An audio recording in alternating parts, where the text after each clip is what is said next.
Okay, here we are. We're going to get into talking about the different manner classes of consonants and how they're different, how they're similar, and some of their allophonic variations that we might see are actually here in connected speech. Okay, so we're going to start with our stops, also known as plosives. So in the production of stops and plosives, a complete constriction of the vocal tract occurs. And so this is going to cause a cessation of the airflow. Upon release of that constriction, the airflow resumes, usually with a burst of sound. So our stop consonants are complex sounds with a variety of allophonic variations, meaning depending on the context in which they're produced, we're going to hear them in different manners, okay? There's no one single set of acoustic features that exist to help us identify a stop production. We do have 4 acoustic cues that are important for the perception of a stop, specifically the silence, the burst noise, the voice onset time, and then the post-stop vowel formant transition. We'll talk about each of those in turn. So silence is also referred to as a stop gap, and this occurs during the production of the plosive prior to the release of the airflow. So for our voiceless stops, complete silence occurs momentarily. For our voice stops, the vocal fold vibration might continue through all or part of that silence, producing a low amplitude sound.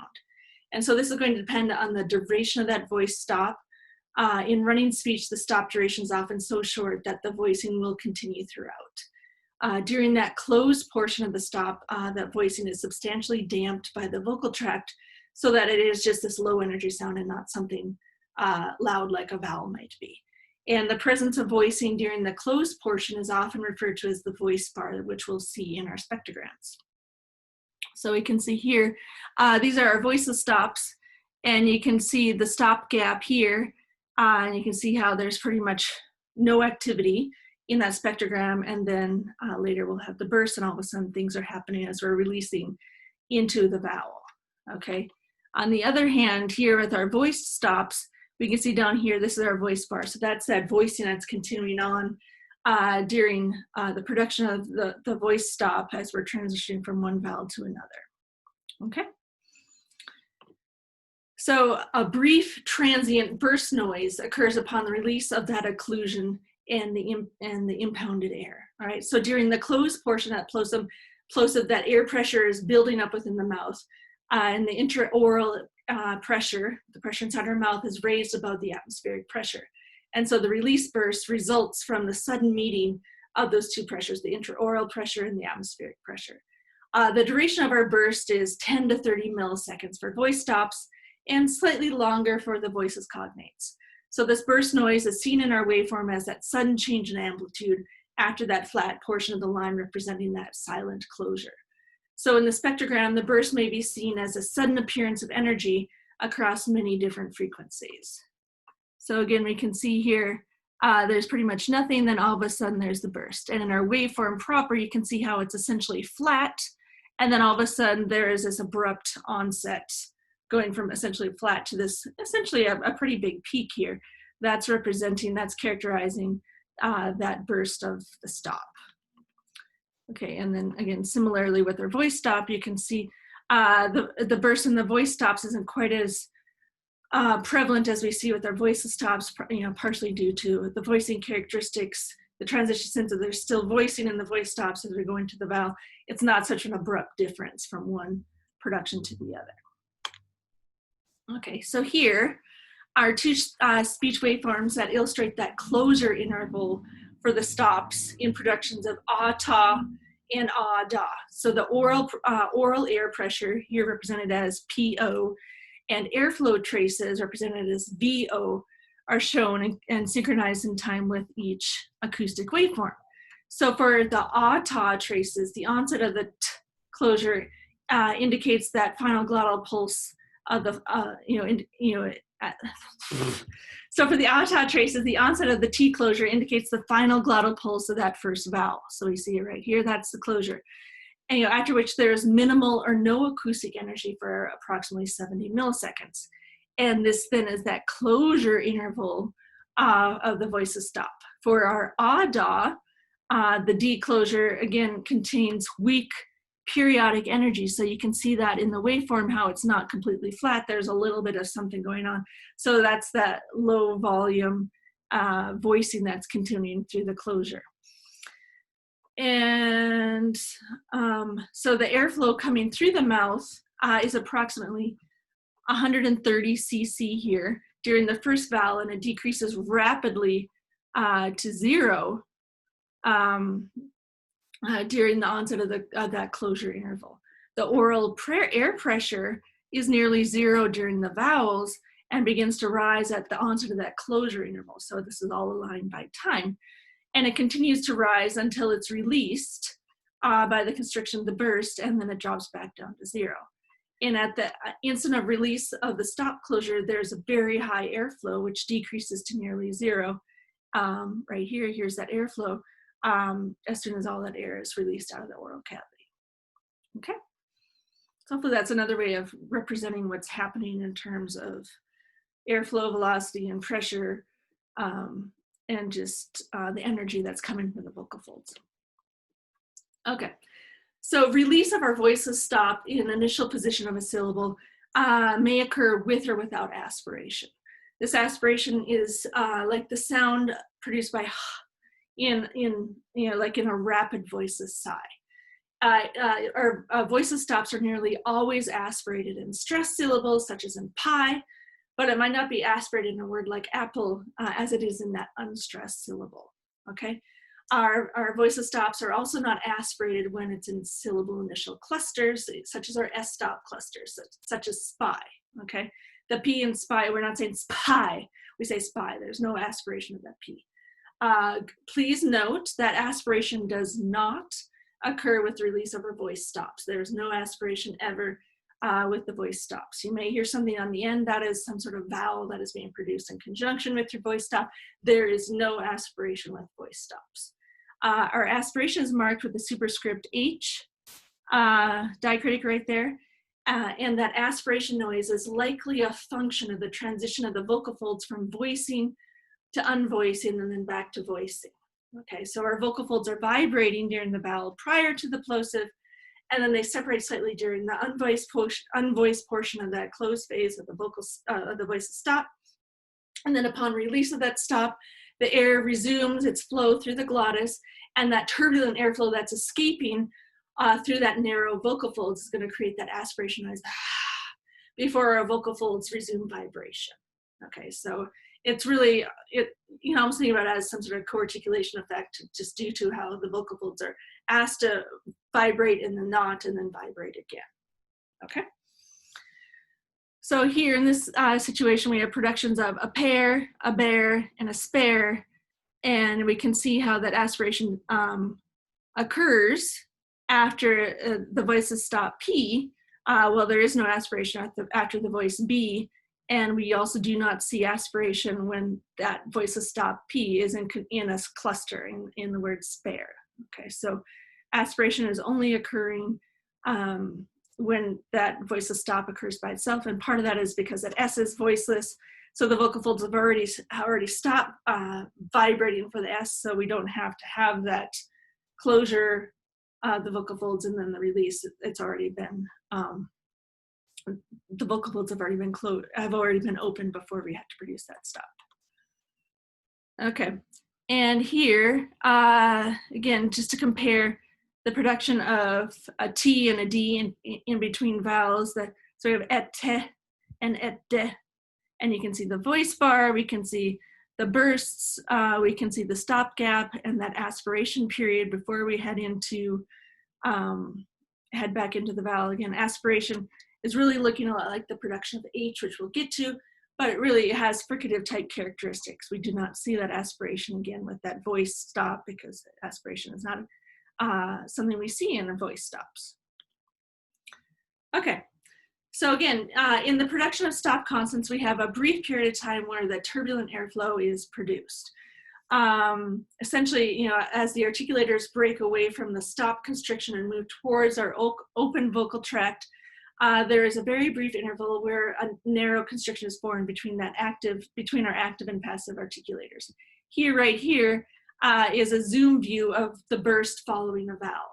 And this burst is followed by a very brief period of aperiodic energy, which is also referred to as the frication interval. So this lasts 30 to 50 milliseconds, so obviously a very brief period of time. And this is when that turbulent airflow is met. It only lasts that very brief amount of time because that constriction increases quickly and becomes too large really to sustain turbulent airflow. The aspiration interval follows this frication interval. So again, aspiration, as we know, is also an acoustic product of the turbulent airflow. So they're both voiced and voiceless stops have this very brief period of frication. Our voiceless stops have the frication followed by aspiration. And so for the production of our voiceless stops, again, the vocal folds must be separated to prevent vocal fold vibration during the closure. And the separation of those vocal folds is followed by the return to midline for the phonation of the following vowel. And as those vocal folds are moving together, there is this brief period immediately before that complete approximation for the vowels when we have that narrow glottal constriction. So the airflow through this narrow constriction produces the turbulent airflow, which results in our aspiration. So typical aspiration is 10 to 30 milliseconds on top of our frication period. So our frication period for all our consonants is, all of our stops is 30 to 50 milliseconds, and then you add the aspiration on top of that. Okay, so our aspiration noise, again, is turbulence generated at the glottis as we are bringing it back together for vocal fold vibration. We have usually a very low amplitude of aperiodic energy during aspiration as compared to when you're producing a fricative where there's a much higher frequency, much more intensity when we're producing other fricatives. Okay, so the place of articulation can be identified by the spectral content of our burst and aspiration. So in the release of the burst of bilabials, the spectral energy is generally flat to falling. So that is, the energy is broadly distributed across all frequencies or potentially concentrated more in the lower frequencies. So that's for our P's and our B's. Our alveolar plosives, our T and our D, tend to have a rising spectral envelope, meaning that the energy is concentrated in higher frequencies, while our production of our velar plosives, that release burst, is concentrated in middle frequency range. So this means that our alveolar stops have the highest spectral energy with the highest pitch and the loudest burst, followed by our velar plosives with our bilabial stops having the lowest pitch and the softest burst. And to a point, we can see this here with our alveolars having the most energy, the highest energy, followed by our velars here, and with our stops having the lowest energy across the board, and our bilabial stops having the lowest amount of energy. Okay, so you can see a little bit, it's not as apparent as some might like, but there is subtle differences in the frequency if you're going to measure that. Okay, so here's another way to view the spectral characteristics of stops, place of articulation. Right, so here our labial P has primary concentration of energies in its lower frequencies. Our T has an emphasis of energy in the high frequencies, while our velar K has energy peaks in the mid-frequency range. So our stop, place of articulation can truly be differentiated by the spectrum of that stop burst. So when we're looking specifically from the closure to the burst, if we can measure that right there, we can see differences in the frequencies. Okay, so while the categorical perception of voice and voiceless stops theoretically should be an easy binary decision, the vocal folds are vibrating or they're not, this acoustic contrast is actually not as straightforward as, again, we would like, and it depends a lot on the voice onset time, or the VOT, V-O-T. So VOT is the time from the release of the stop closure to the onset of the voicing of the following vowel. Right, so VOT can be measured from either the waveform or from the spectrogram. I sometimes do both just to make sure I have converging results. Voicing can begin just before the release of the plosive, in which case we would say that pre-voicing has occurred. In pre-voicing, the VOT is negative, so we're measuring from the onset of the oral release. So if it's occurring before release, that's why it's a negative. So this could range from -75 to -25 milliseconds. Again, very subtle measurements. It's not huge timing differences, but it's very subtle difference. Our voice onset time, our voice onset can occur simultaneously with the release of our captured air, right? So what we held in our oral cavity, voicing can occur as soon as we release it, or our voicing can begin after the air is released, in which case our VOT would be positive. So positive VOT can be short leg or long leg. So short leg VOTs range from 0 to 25 milliseconds, while our long leg VOTs range from 40 to 100 milliseconds. In general, a VOT that is negative, simultaneous, or short leg is going to be perceived as voice, while it's just our long leg VOTs are going to be perceived as our voiceless stops. Okay, so here we'll note that the relatively shorter VOT for the voice G as compared to the voices K. So we can see here for a K, we can see how long this is before the voicing starts. Again, we're looking down here for voicing at that voice bar. We see nothing, and then all of a sudden the vowel kicks in. Well, here the VOT is a much shorter period of time, as that voicing is probably, it looks like a short leg VOT there, not, maybe it is a pre-voicing, but you know, we have a much shorter VOT there. Okay, so here's another way to think about our VOTs, and I'll just let you look at that. I think it's easier than me explaining it and reading it to you. I'll just give you a moment, 20 seconds to read it. I'll have a drink.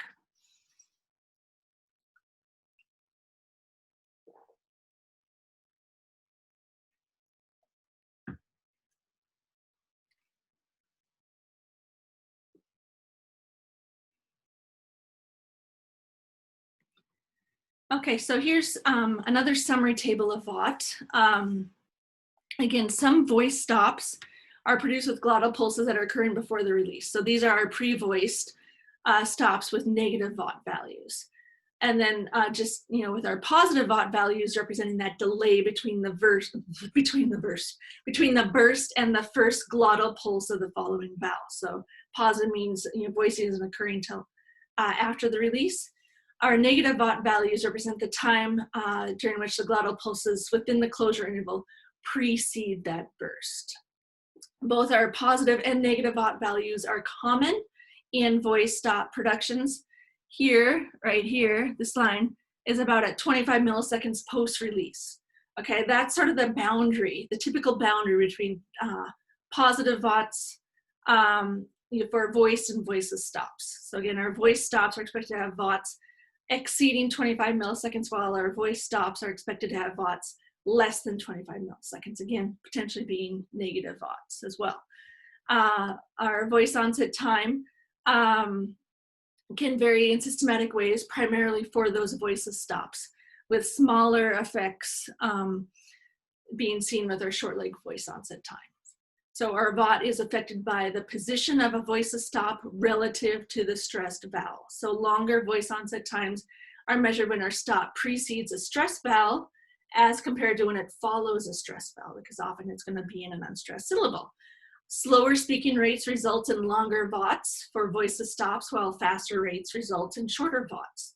They're still voices, but the faster I talk, as I talk quickly, I probably have fairly short VOTs.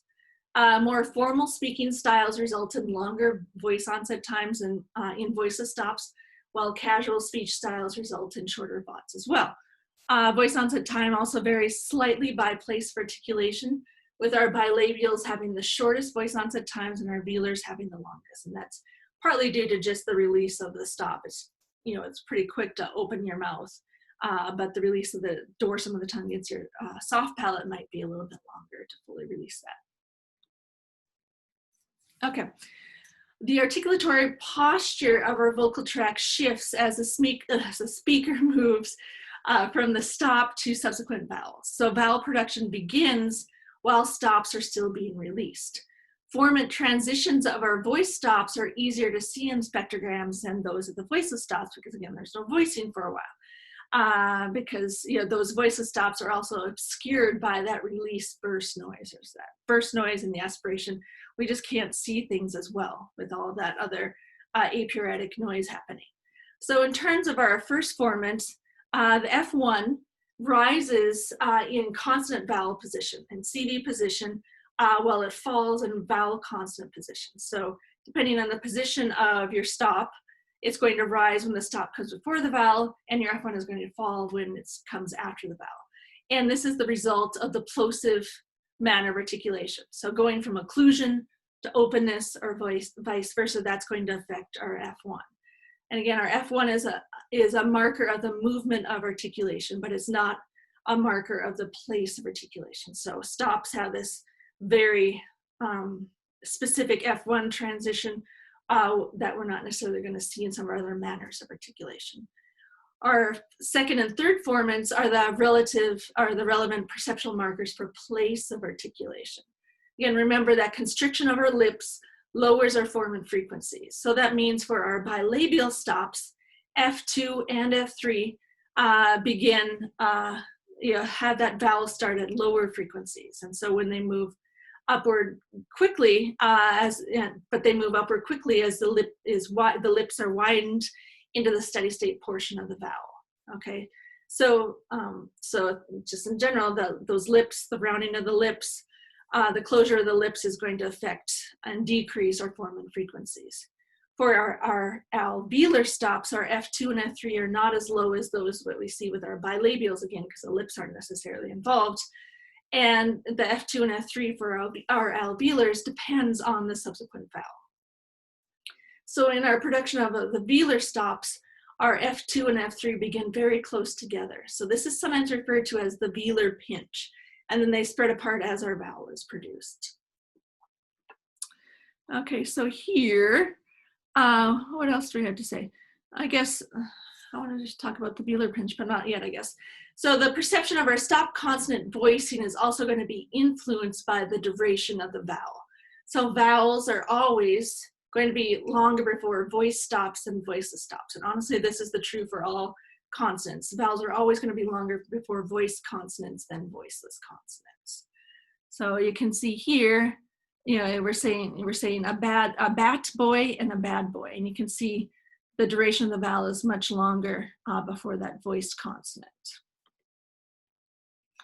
Let's talk about other allophonic variations. Our glottal stop, right?